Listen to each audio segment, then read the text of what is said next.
When I was 4 or 5 years old, and my mum, she walked out and she left me and my dad, and it was definitely a confusing time. I remember being a kid not knowing why she left. I definitely primarily grew up with a father, like a single parent type of father raising me. The other memories that I have are with my step-granddad and being at my nan's house. There was an occasion when I was 11 years old where we were in the living room of my nan's house and I was sitting on my step-granddad's lap watching TV. Now, that used to happen a lot. My stepmom was on a sofa opposite watching the TV, and then out the corner of her eye, my step-granddad's roll-up cigarette dropped out of his hand and it fell onto the carpet.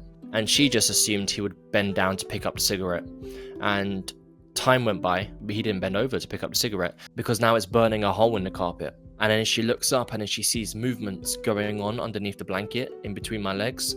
And she just sort of stood up, alarmed, the hairs on the back of her neck standing up. She then leaves the living room, goes into the kitchen, is trying to figure out how to handle the situation. She calls me out. She then takes me home.